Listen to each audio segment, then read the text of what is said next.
You hear that? Every time the kick drum hits, the pad sound gets softer, but just for a second, and then it comes back slowly. That's the result of sidechaining. In today's beat break, I'm going to explain sidechaining and show you how you can do it in 3 minutes. So why sidechain? Well, you can use sidechaining for a bunch of different things, but right now the most popular are the pumping effect and getting bass out of the way of kick drums. I'll show you both.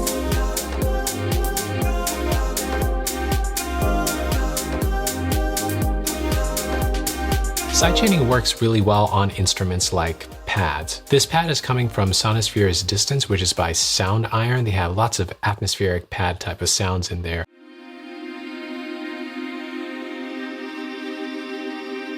So first you need to load the compressor plugin on the track that needs that effect. The next thing you need to do is turn on the sidechain feature in the plugin. If you're in FL Studio, you have a similar function in your limiter/compressor plugin.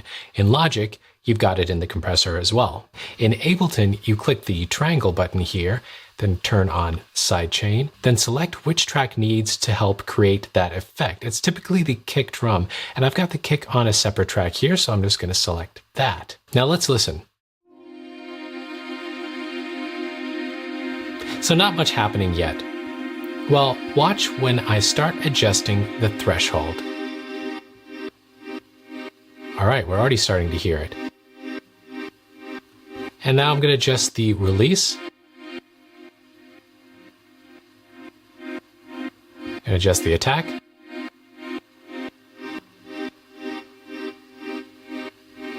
And the ratio. No matter what compressor plugin you're using, you're going to have these 3 controls. Let's listen to it in the mix.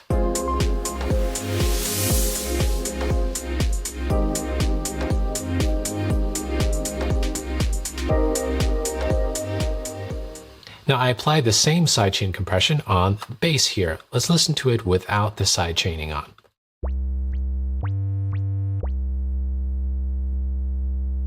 Let's turn the sidechain on. And in the mix.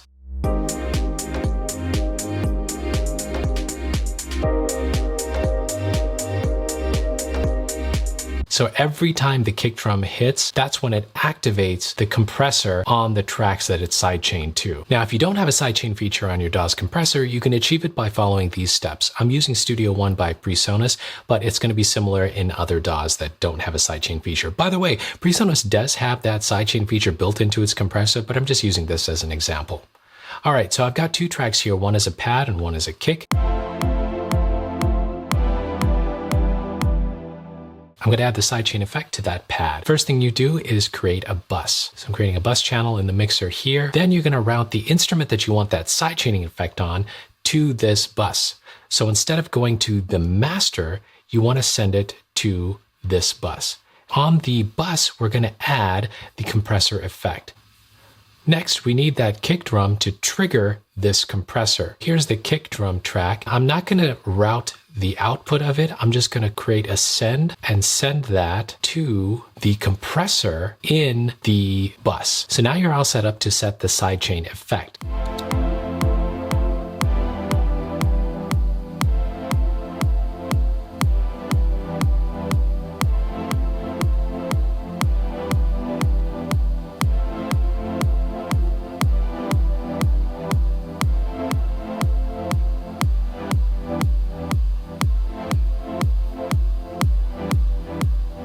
That's it. Now just to quickly go over the other instruments I used in this track. First is a really nice key sound by Omnisphere. I'm using the preset Frozen Piano Dreams. And it's just playing the chords of the track, but giving it that nice, I don't know, an eerie wide feel to it.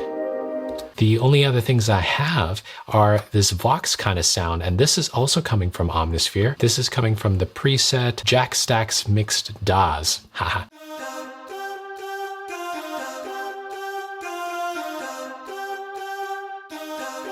And I added Echo Boy Jr. to give it a delay. For all the drum sounds in this, I've just used samples that I've downloaded from splice.com.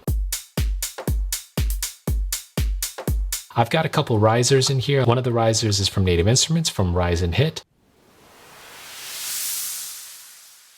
The other one is not really a riser, but it's coming from Rev. I kind of use that as a transition sound between the verse and chorus. So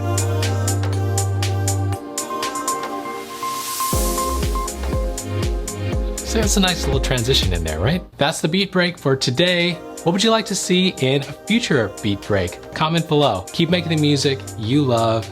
I'll see you guys later.